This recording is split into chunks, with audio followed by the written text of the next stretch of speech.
Good morning, YouTube. Welcome to yet another ramble covering today Varlamore Part 2, The Rising Darkness. So this is the update that's coming out in 15 days. Pretty excited about it, honestly. Everyone say hi to YouTube in the Twitch chat. And then everyone from YouTube say hi to the Twitch chat down in the comment section. And drop a like on the video if you enjoy this. All right, so this is something I wanted to cover because, first of all, it's really relevant to me because I am on my hardcore group Ironman, by the way, which is getting super unlucky at Gorax. I've killed 963 Gorax, and I still don't have a Dragon Spear, and that's what I need for an Elite Clue that's in my bank. But I've had 14 Shield left halves and a bunch of hard clues, so I'm having these juggle right now while we blow some glass and cover this little blog post. So I'm kind of excited. So let's just start off by saying I'm super excited about this. This is going to be covering like the Herb Lore minigame and the Huey. They call them Huey. Huey is the new like dragon boss up on the mountain. So these are like really exciting updates. And Varlamore Part 1 was such a big success in my personal opinion that this is just going to be a banger. So we already know a lot about this, but this goes into depth. And the thing I'm really looking forward to looking at is the Herb Lore minigame depth. So let's get right into it. It feels like only yesterday that Varlamore opened its doors to intrepid explorers from all over Gielinor. This time, we're here to recap on exactly what you can expect in our next Varlamore expansion, The Rising Darkness, so that you know exactly what to expect on your adventures throughout an expanded area. In case it's not clear, the content you're seeing here has been covered in any blogs relating, or I'm confused. Many blogs relating to Varlamore Part 2 or any blog? I don't know. It feels like it should be many. I'm not going to reread it, though. I'm too lazy. We've opted for a tagline that's a little more descriptive and better reflects the content, especially the main story content, which also adds a little extra oomph to talking about it. Most importantly, The Rising Darkness sounds cool. Part 2 sounds like turning over an exam paper and seeing a whole question you've missed with only minutes to spare. Yeah, it's true. That's funny. I would have preferred Part 2, though, personally. You won't find much new information here, so if you're already caught up, then carry on with your day. That said, we've got updated names for rewards, some sneak peeks at how things like potion storage function, and even a new pet transmog. That pet transmog, it looks insane. It's so sexy. I want it. You'll see what it is in a second. By the way, this blog post will be linked down in the description, so if you guys want to just read along there, you can also just pull up the little blog post. If you're looking for a refresher or you're coming back to old school after a long break, grab yourself a cuppa and settle in. Here's everything you need to know about Varlamore's next wave of content additions, from unique skilling activities, subterfuge, and shadowy organizations, and even a brand new group boss. Of course, we can't just drop all of this new content without somewhere to put it. Fortunately for you, you'll be able to explore more of Varlamore than ever before. Let's take a look at the lay of the land so you can familiarize yourself with your soon-to-be surroundings. So is this the new stuff that's coming in? All this? Dude, why? Varlamore's massive, bro. It's so crazy. It's so big. An updated map of Varlamore. Note that anything grayed out is a part of Gentle Tractor's original map, so isn't included with the Rising Darkness and may not be reflected exactly in future Varlamore updates. Oh, wait, what? Is this what we're looking at then? Maybe this is the... I'll be fully honest, I haven't even explored all of Part 1 Varlamore yet. So is it just all this stuff? We're getting this northern part or something? I don't even know. It must be this northern part. I thought we were getting all this. Oh, no. Oh, we're just not getting this. We're getting this. And then we're getting this. I see. That makes more sense. So, interesting. Okay, cool. By now, you should be more than familiar with the AVM Savannah. I'm not. That's the unfortunate thing. To this day, actually, I have yet to do one Hunter rumor. I haven't even done a singular Hunter rumor. I'm 73 Hunter on this account. Like that's bad. I mean, this is the whole concept of group Ironman. Other people do my rumors for me, so... unlucky, but I will eventually do a rumor, and that'll probably get me to explore more of Varlamore. So, Ralos Rise and Civitas Illa Fortis. So let's turn our gaze to the north. Amidst the snowy mountain peaks, you'll find the Dark Frost, a modern name for an ancient peak housing an ancient beast, the Huey Kotal. East of the Dark Frost, you'll notice the Proud Spire, the mysterious Tower of Ascension, and the sprawling Twilight Temple. All are sites of importance to the people of Varlamore, particularly the shadowy Twilight emissaries. I struggle at saying particularly. It's such a mouthful. Just off the Sunset Coast is the luscious and lovely Alderan. Alderan is perhaps most famous for its sprawling vineyards, providing the perfect grapes for the Moonrise Brewery and Winery. Due east of the brewery is the Alchemical Society, where you'll be able to learn a thing or two about mixology and a brand new herb lore training activity. Beyond booze, the people of Alderan love a spot of drama, particularly if it's taking place in the amphitheater of the eastern coast. Culture aside, it doesn't get much more dramatic than a murder mystery. So be prepared to get sleuthing and explore Alderan in a brand new whodunit quest. It's not all about POIs, though. POIs? Points of interest. Okay. You'll also find a smattering of other amenities to really make these new areas feel alive. NPCs to chat to, locations for mining, fishing, hunter, smithing, shops, and vendors to trade with, and even a brand new portal location for your player-owned house. Cool. I really hope that the brewery, like the vineyard and the brews stuff that they're talking about becomes like, it would be cool if RuneScape's brew system in the first place had like some use. So who knows? Maybe they're going to try to like reinvigorate it. No new location is complete without a healthy helping of lore to flesh out the world. Naturally, more Varlamore means a continuation of the main storyline. Following on from Children of the Sun and Twilight's Promise, you'll need to dig deeper into the Twilight's emissaries and Sect of Ranul in the Heart of Darkness to figure out who's behind the attempt at Servius life. Who's next in the firing line, and what does it all mean? You'll receive answers to questions old and new, a convenient excuse to explore more of the brand new areas, access to a new Slayer Cave, and mini-boss, and the gnawing sensation of needing to know how the story concludes in a future Varlamore expansion. Cool. To start the Heart of Agility, oh my god, I see agility right there. The Heart of Darkness, you'll need to have completed Twilight's Promise and have 55 mining, 48 thieving, 48 Slayer, and 46 agility. Cha-ching, already have those. You'll need to have some combat gear handy. We recommend a combat level of at least 65. We've also got the aforementioned murder mystery that set all of Alderan a Twitter. Death on the Isle.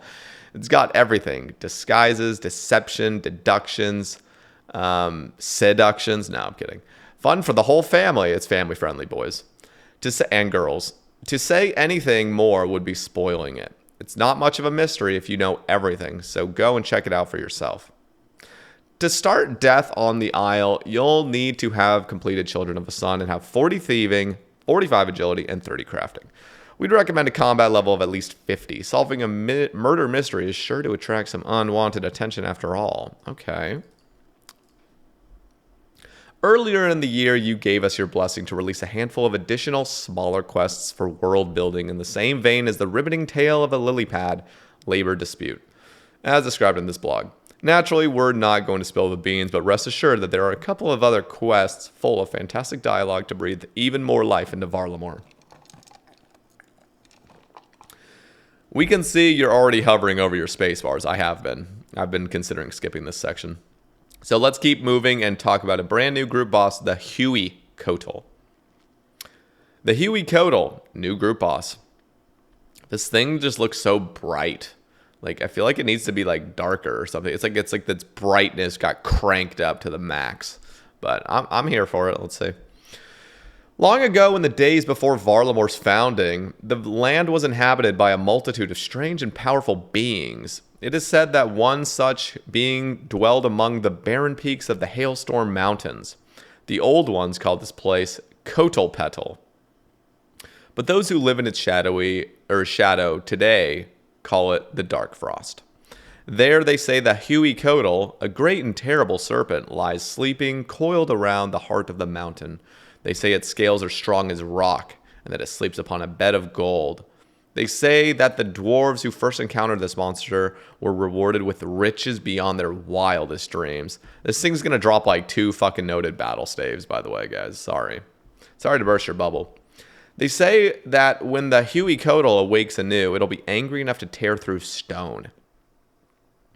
It can't tear through protection prayers, though, so just put your protection prayers up, and you'll be fine. For centuries, these legends were thought to be nothing more than tall tales, but now the mountain trembles, and the Huecoatl has proven to be very, very real. Left unchecked, the Huecoatl's power could cause untold devastation. Faced with this new danger, the dwarves have begrudgingly, enlisted the help of adventurers like you. I'm losing it. To help them subdue the beast. Are you up to the challenge? The Huecoatl is a new group encounter aimed at players with 90 plus total combat level. We also recommend having access to protection prayers. Gameplay. The Huecoatl's powerful claws has allowed it to dig a network of tunnels all through the mountain, but you'll face it on the surface. Aww, we don't get to go through the mountains? It's not instanced. Anyone can clamber up the mountain and join the battle. We've implemented a 20-player limit to help with performance. So if you're in a huge group, then you might need to split yourselves up a little. Don't worry, there will be solo options available for players who need them. What about private instances where you can bring in your group? Is that a thing? Am I going to lose my prestige being a hardcore group Iron Man? Can I only do it solo, or can I only do it with 20 randos or 19 other randos? You'll never be truly alone, though. To help you out, you'll be accompanied by a band of dwarves, including a priest who will aid you during the encounter. Ooh, that's fun. Parts of this colossal serpent are poking out from caves all over the mountain. Wherever it's exposed, you can attack, which you'll need to do if you want to reach the top of the mountain, where the final part of the battle awaits. The Huecoatl won't take your attacks lying down, so stay alert. Oh my god, okay, focus. When enough body parts have been damaged, the path to the peak will open. This is such a word. There's so many words on this, like, come on. On the summit, you'll face the Huecoatl head-on, literally. You'll need to contend with all the same hazards as before, but when the mighty Huecoatl tires of your shenanigans, it'll shield itself with its tail. You'll need to break it to keep up the fight. Once the tail is shattered, you'll be free to start battling again. Okay. There's a few things during this encounter we're keeping a surprise, but we'll leave that for you to figure out when you face this deadly foe. To recap, join the Dwarven party and make your way up the Darkfrost Mountain. Attack the parts of the Huecoatl sticking out from the rock while avoiding hazards. Don't forget your protection prayers. When the Huecoatl moves, climb to the top of the mountain and attack the head. If the Huecoatl uses its tail to defend itself, shatter it so you can resume the fight. Deal damage to the head until the Huecoatl is defeated. Perfect. Once you've pacified the Huecoatl, there will be a bit of downtime as it gets ready to fight again. During this downtime, you'll be able to slide down to the Dwarven encampment and resupply at the bank if needed. Rewards. Ooh. For your efforts, you'll be in with a shot at a number. You'll be in with a shot at a number of rewards. It might just is this like so many words? It's just kind of unnecessary. All of these are tradable, so feel free to use them for yourself or sell them for a quick bit of extra GP. Holy crap. Okay. Tome of Earth. Up first is the Tome of Earth. Just like the Tomes of Fire and Water, the Tome of Earth provides infinite Earth runes when charged, providing a plus 10% damage boost to Earth spells. Provides and is charged with soiled page. They went with soiled pages. I love it. They actually went with that. That's dope. Because that's kind of like what I think I had even made a YouTube comment saying like what should the like dirty pages be called? I think I said soiled as well. Soiled makes the most sense, honestly. It's just disgusting to think about. With soiled pages, and it's charged with soiled pages, which also dropped from the Huecoatl. Dragon Hunter Wand. The Huecoatl is a draconic creature, meaning equipment like the Dragon Hunter Lance or Dragon Hunter Crossbow will serve you well here. Currently, Magic is missing a Dragonbane option, but that all changes with the Dragon Hunter Wand. Ooh. 50% Dragonbane accuracy, 20% Dragonbane strength. That's crazy. The Huecoatl Wand requires 65 magic to wield and can autocast any spell from a standard spellbook at the usual 5-tick speed, which means Earth spells can benefit from the new tome. That's not all this wonderful wand has to offer. It's a Dragonbane weapon with 10% magic strength, 50% Dragonbane accuracy, and 20% Dragonbane strength. Wow. So it already has a 10% magic damage buff to it already without being like killing dragon stuff. That's cool. This thing's going to be so dope. I hope I pull this early.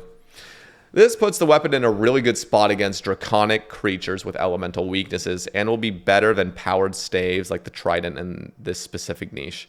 There's still a sizable gap between the Holy Codal Wand and the Dragon Hunter crossbow and lance, but this could help those unfortunate metal dragon slayer tasks that feel less of a slog. Feel like less of a slog in the future, or let you gain some extra magic XP while you're taking the Holy Codal with your pals.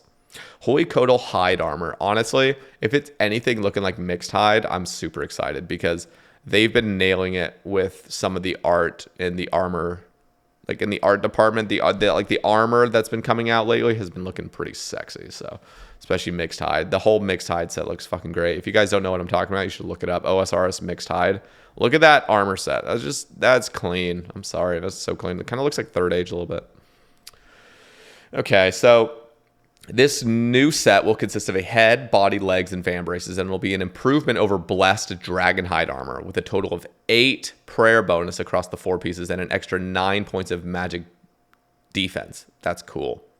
The set will require 40 defense and 70 range to equip, aside from the legs and van braces, which will have no defense requirement in line with other Dragonhide armor sets. Cool.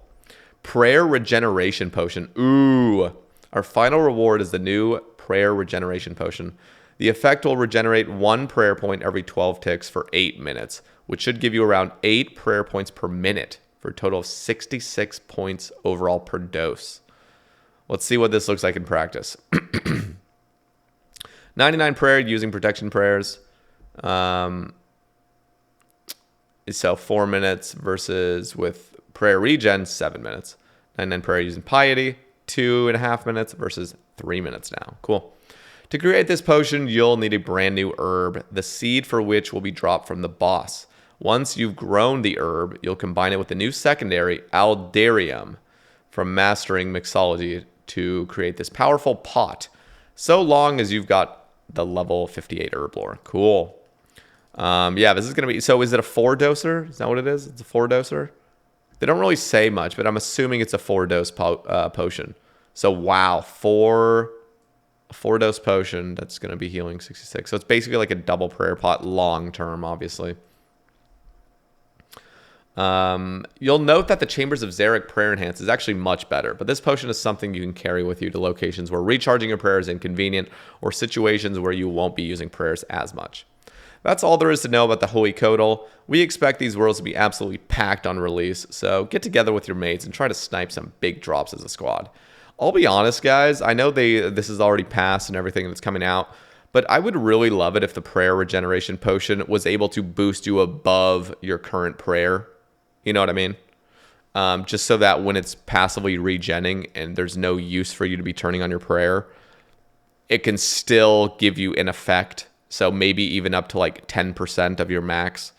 Even something as little as that. I would even prefer something like 20% over your max. So if you're 99 prayer, it can boost up to like 119 or even round up, go to 120. Just so that it's passively regenning even if you're already camped there. That's what I think. Does anyone have a problem with that? They could change that. I mean, that could be a nice thing. But is that OP? That would kind of be OP. How is that OP, though? It's regenning 1 point every 12 seconds. Or 12 ticks, sorry. It just feels nice to not feel like, oh, fuck, I'm at 99 prayer and this regen's going. It's not doing anything. Like, God damn it. You know what I mean? That's my personal take on this. I feel like a lot of us are going to be like, wow, this just feels awful. It's the same thing when you drank a stam and now you're like talking to some guy at a quest and your stam is just camped at 100 and it's not doing anything. How cool would it be if you're under the effect of a stamina, it could boost you like to 120 run. So those stamina is just giving you a little bit of extra benefit while you're waiting around. That's what I personally think. Anyway, we're going to move on. Mastering Mixology. Just wouldn't have 2 mace for the extra prayer instances. No. So it would cap, though. It's not like you can mace and then drink another potion and then boost up. Like this potion would be able to max cap you at like 120 prayer, let's say, if you're 99 already. And if you weren't 99 prayer, it wouldn't cap you to 120 too. So it's not like you can be a 70 prayer and boost up to 120. It would just be like 20% of what your max prayer already is. You know what I mean? That's what I'm trying to say. Um, yeah. Personally, that's what I think. On the mainland, herblore has existed in much the same way since the druids first honed their craft. In Varlamore, however, they brew potions a little differently. The lush island of Alderaan is the perfect locale for Varlamore's alchemists to grow and study herbs and other herblore ingredients. Through intense study, they've discovered that all herbs contain a set of basic alchemical elements, which can be mixed differently to produce beneficial effects. In their laboratory, they serve the kingdom by mixing up potions in exchange for the time and resources required to continue their studies. However, with the influx of new visitors to Varlamore, potion orders have gone through the roof. The alchemist's reputation is at stake, and they need your help to get the orders out on time. I love how tiny this little area is. That's perfect. We don't need this massive KBD-sized room for stuff. This is nice.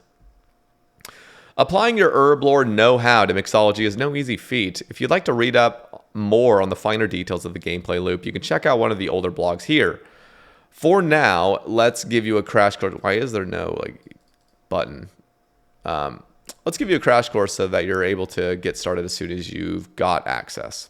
This activity is significantly lower XP per hour than regular herblore, but boasts a higher XP per herb, and is ultimately focused on giving you access to some fantastic herblore rewards through an alternative training method. Okay.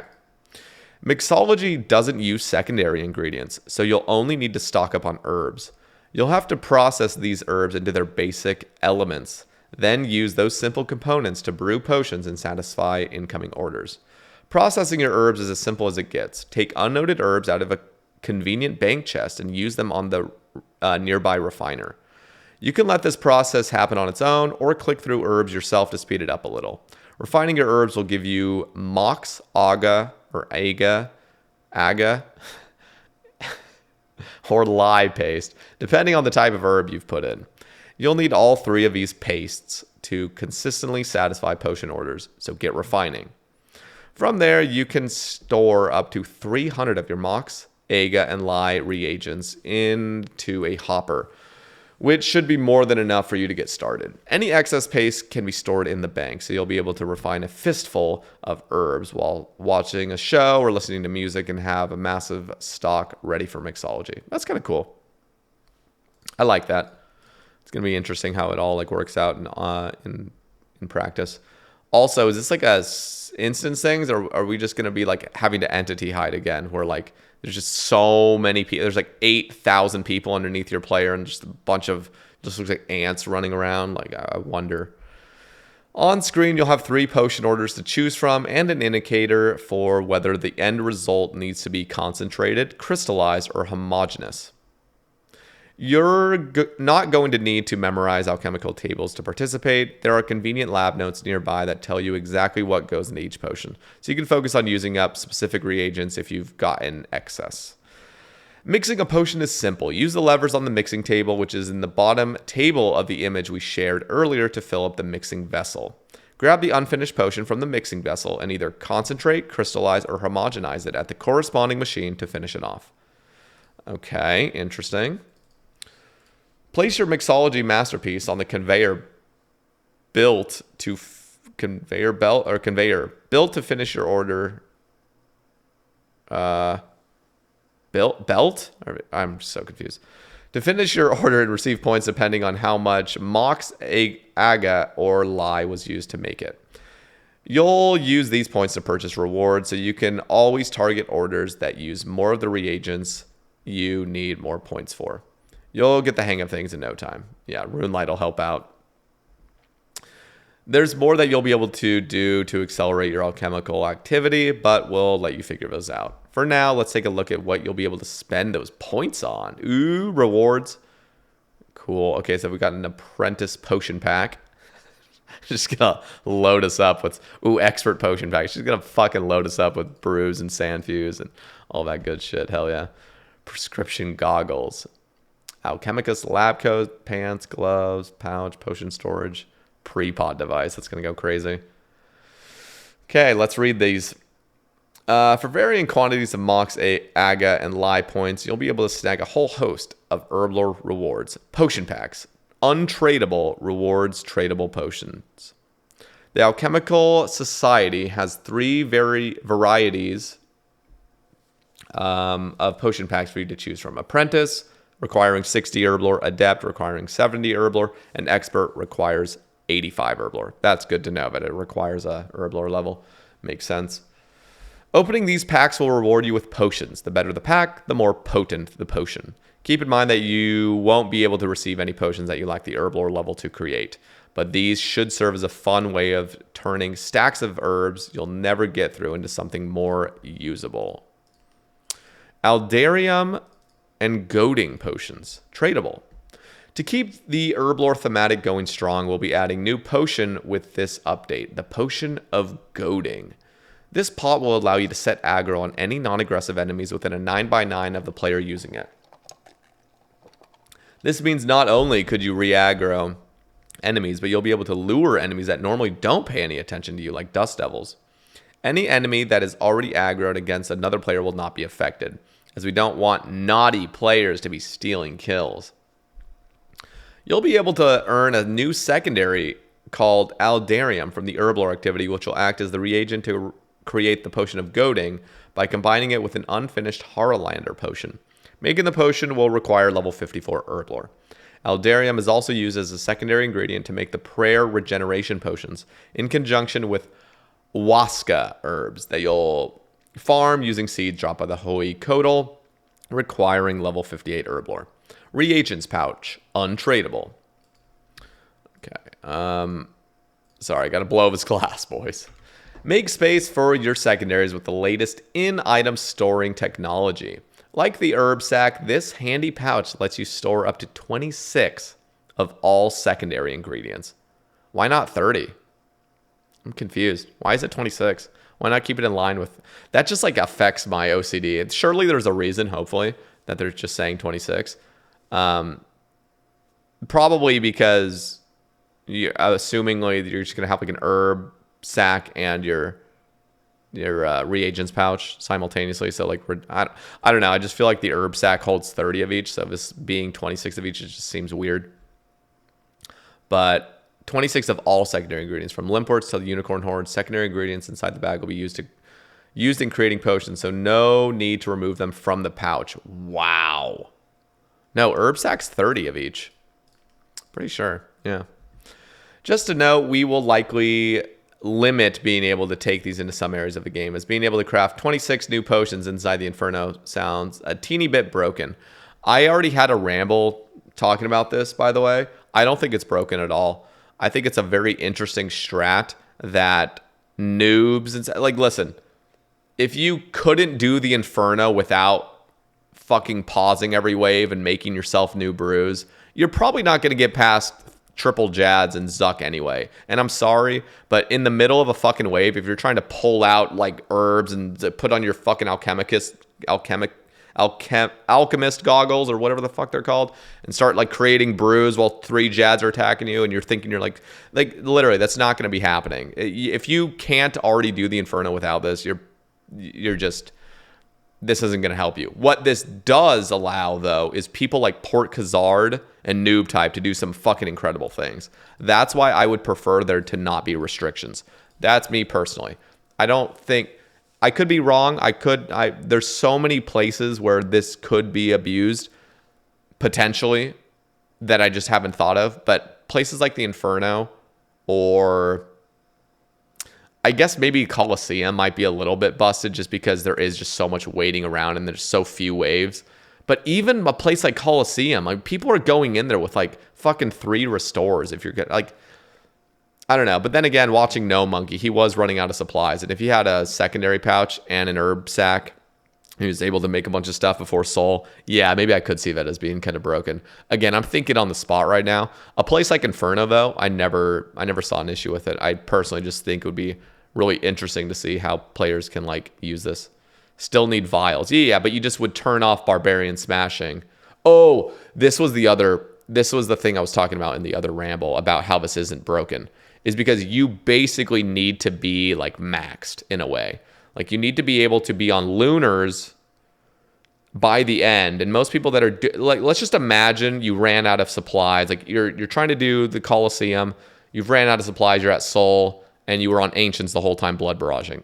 You can't just switch to Lunars to start using Humidify on all your fucking vials that you've saved up, and then having to juggle all that stuff and drop it. Like, it's just, this is unfeasible for so many players. I think in theory, and again, I just made the same mistake, the same like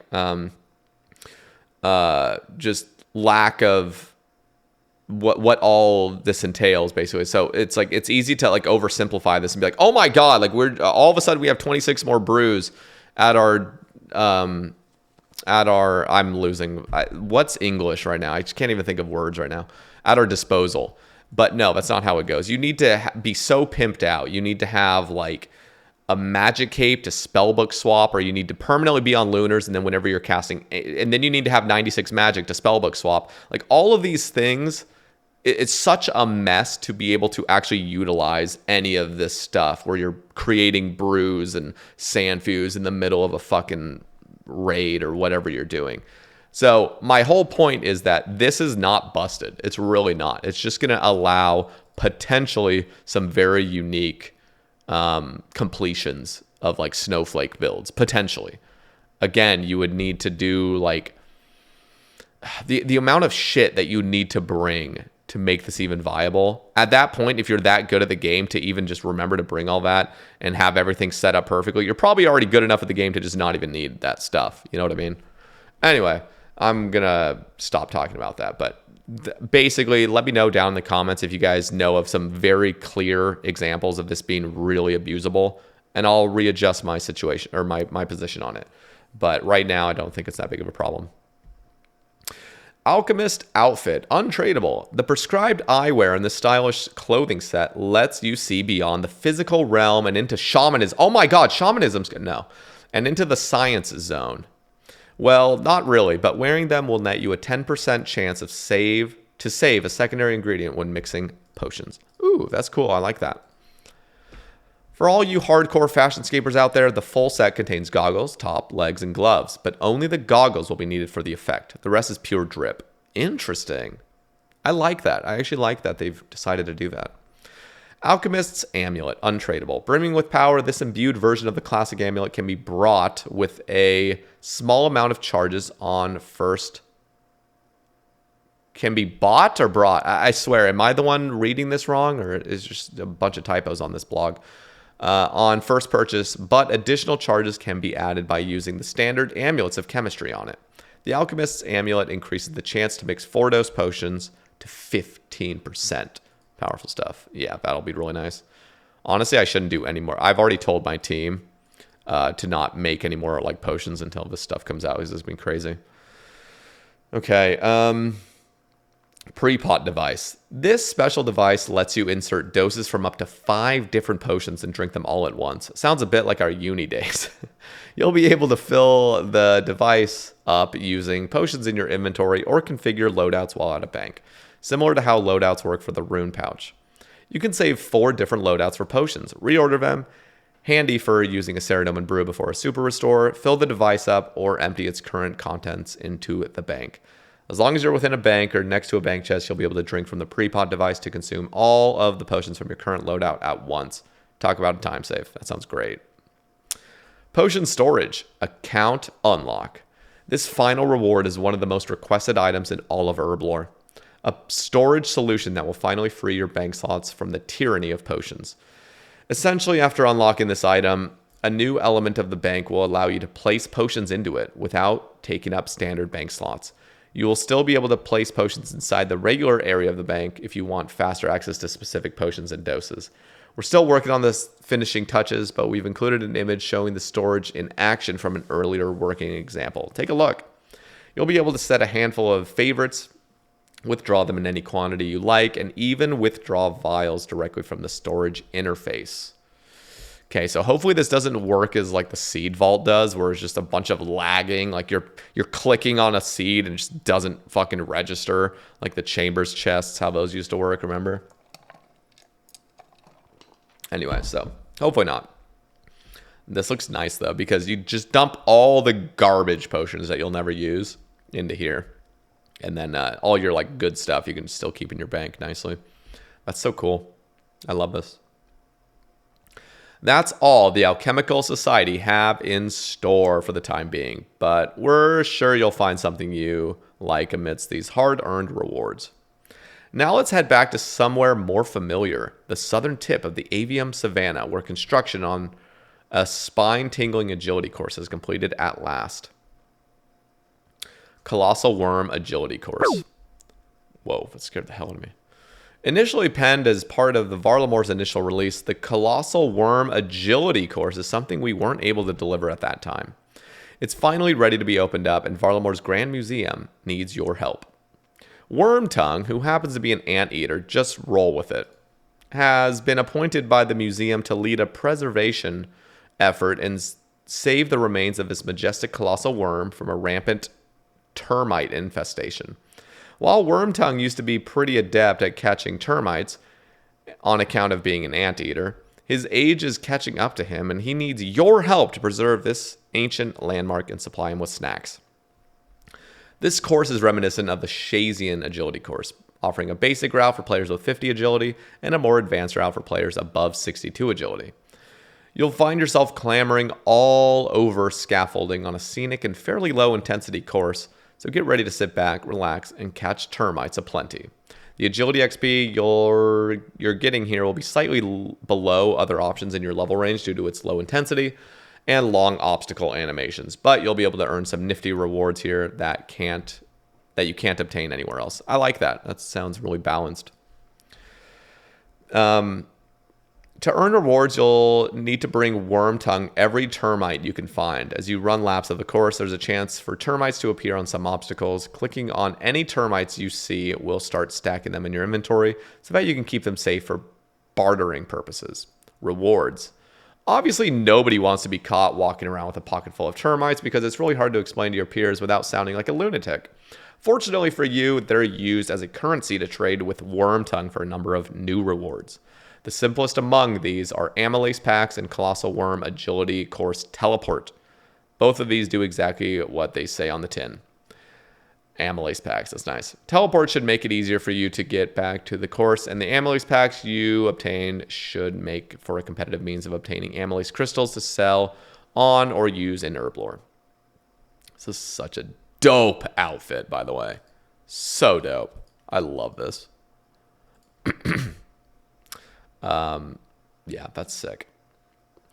Gather up enough termites and you can turn them in for a graceful recolor that adds some Varlamorean flair to its base appearance. If you look closely, you'll see some nipples. Whoa! Oh my god, yeah. Or, no, they didn't say that. If you look closely, you'll notice some regal hints of deep blues and yellows, and also that your midriff is entirely exposed. You know what they say, if you've got it, then flaunt it. But perhaps don't try wearing this for any particularly challenging combat. Squirrel Transmog. Ugh! Last up is a fresh look for your squirrel pet. We've got a course that sees us catching termites atop the remains of an ancient colossal worm and trading them into a very responsible anteater whose joints just aren't what they used to be. You can probably see where we're going with this. Enter the bone squirrel. This looks so fucking dope. Also, why is its mouth like yellow? It ate mustard. Got stained. Need we say more? We didn't think so either. With that, you're up to date with everything you need to know before the release of Varlamore, The Rising Darkness. This is such a dope pet. This is honestly like the coolest thing in the whole blog. So anyway, overall thoughts, fucking pumped for all of this. This is all great. Obviously, I've covered this in previous rambles, but we got a little bit of a more in-depth look. I'm super excited. So let me know what you guys think down in YouTube. Sorry, this thing's glitching. Down in the YouTube comments, you can let me know what you're looking forward to, what you think is broken, what you think is the best, what you think is the worst, and we can have a little discussion down there. So thank you all for listening. Thank you everybody on Twitch. Everyone say bye on Twitch to the YouTube chat. Everyone say bye. And yeah, so drop a sub if you guys want to catch more rambles, and there's going to be some more Sebe casts coming up soon. And you can also follow me on Twitch. I'm live streaming right now, so down in the description you can check that out. And yeah, I'll catch you guys in the next one. Peace.